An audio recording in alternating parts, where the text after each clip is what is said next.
नमस्कार दोस्तों, आप सभी का स्वागत है स्टॉक मार्केट एसटीवी चैनल पर। आज हम विस्तार से बात कर रहे हैं स्टील एक्सचेंज इंडिया लिमिटेड के बारे में। इस बार हम कंपनी का संपूर्ण परिचय, फंडामेंटल स्थिति, वित्तीय प्रदर्शन, बैलेंस शीट, शेयर होल्डिंग और टेक्निकल चार्ट सब कुछ क्रमवार और प्रोफेशनल तरीके से समझेंगे। सबसे पहले कंपनी का परिचय। स्टील एक्सचेंज इंडिया लिमिटेड एक इंटीग्रेटेड स्टील मैन्युफैक्चरिंग कंपनी है जिसकी स्थापना वर्ष 1999 के आसपास हुई थी। कंपनी मुख्य रूप से TMT bars, billets, sponge ion और स्ट्रक्चरल स्टील प्रोडक्ट्स का निर्माण करती है। इसके मैन्युफैक्चरिंग प्लांट आंध्र प्रदेश में स्थित हैं।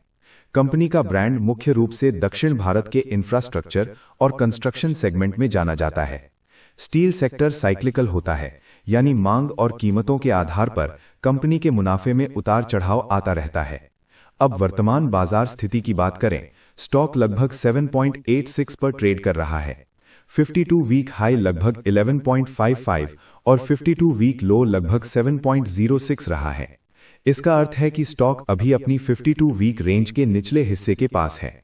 मार्केट कैप लगभग 984 करोड़ रुपए के आसपास है, जिससे ये माइक्रो कैप कैटेगरी में आता है। वैल्यूएशन की बात करें तो पीई रेशियो लगभग 50.06 के है। ईपीएस लगभग 0.17 रुपए के आसपास है। बुक वैल्यू लगभग 6.02 रुपए है और वर्तमान प्राइस 8 रुपए के आसपास होने के कारण पीबी रेशियो लगभग 1.3 है। इसका मतलब है कि स्टॉक अपनी बुक वैल्यू से लगभग 1.3 गुने मूल्य पर ट्रेड कर रहा है। आरओसीई लगभग 19.84% है, जो औसत दक्षता दर्शाता है। आरओई लगभग 2.43% है, जो शेयर होल्डर्स के लिए कम रिटर्न का संकेत देता है। इंटरेस्ट कवरेज रेशियो लगभग 1.5 के आसपास है, जो बहुत मजबूत स्थिति नहीं मानी जाती। अब क्वार्टरली प्रदर्शन पर नजर डालें। हाल की तिमाही में नेट सेल्स लगभग 240 करोड़ रुपए रही। नेट प्रॉफिट लगभग 2 से 3 करोड़ रुपए के बीच रहा, जो बहुत कम मार्जिन को दर्शाता है। पिछले 4 क्वार्टर्स में प्रॉफिट में अस्थिरता रही है। ऑपरेटिंग मार्जिन्स पतले हैं और स्थिर कीमतों के उतार चढ़ाव का सीधा असर कमाई पर पड़ता है। बैलेंस शीट की बात करें तो डेट मौजूद है, हालांकि पिछले वर्ष की तुलना में कुछ कमी आई है। डेट टू इक्विटी लगभग 0.8 से 1 के आसपास है। करंट रेशियो लगभग 1.9 है, जो लिक्विडिटी की दृष्टि से ठीक माना जा सकता है। रिजर्व्स सकारात्मक हैं, लेकिन कैश फ्लो बहुत मजबूत नहीं है। नेट कैश फ्लो सीमित है, जिससे विस्तार योजनाओं में दबाव आ सकता है। शेयर होल्डिंग पैटर्न में प्रमोटर होल्डिंग लगभग 50% से 51% के बीच है। इंस्टीट्यूशनल होल्डिंग कम है। एक प्रमुख जोखिम यह है कि प्रमोटर प्लेज उच्च स्तर पर रिपोर्ट किया गया है, जो निवेशकों के लिए सतर्कता का संकेत है। रिटेल निवेशकों की भागीदारी ज्यादा है, जिससे स्टॉक में वॉलेटिलिटी अधिक रहती है। अब टेक्निकल विश्लेषण की बात करें। डेली टाइम फ्रेम में इमीडिएट सपोर्ट 7.80 से 8 रुपए के बीच है। मेजर सपोर्ट 7.06 है। इमीडिएट रेजिस्टेंस 8.30 है। अगला महत्वपूर्ण रेजिस्टेंस 9.50 है। मेजर रेजिस्टेंस 11.55 है। आरएसआई लगभग 36 से 37 के बीच है, जो बियरिश जोन में आता है। मैकडी हल्का नेगेटिव संकेत देता है, लेकिन मजबूत ट्रेंड अभी स्पष्ट नहीं है। स्टॉक अभी रेंज बाउंड स्ट्रक्चर में है। वीकली टाइम फ्रेम में 7.06 एक मजबूत डिमांड जोन है। 9.50 से 10 रुपए के बीच एक प्रमुख रेजिस्टेंस क्लस्टर है। 11.55 लॉन्ग टर्म रेजिस्टेंस है।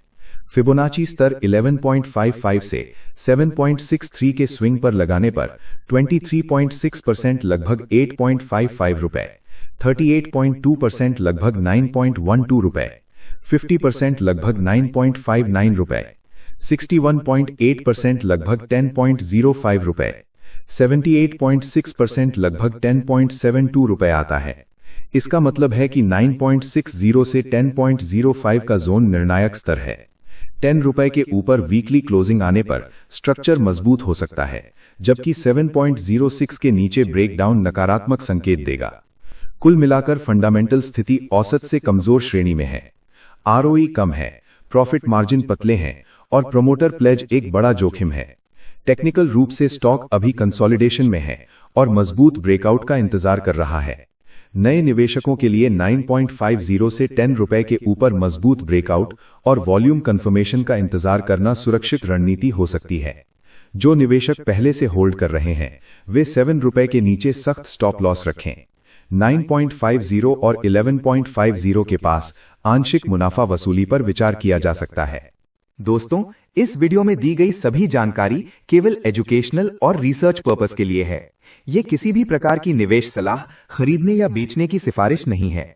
शेयर बाजार में निवेश जोखिमों के अधीन होता है, इसीलिए किसी भी इन्वेस्टमेंट डिसीजन लेने से पहले अपनी खुद की रिसर्च करें और अपने वित्तीय सलाहकार से परामर्श अवश्य करें।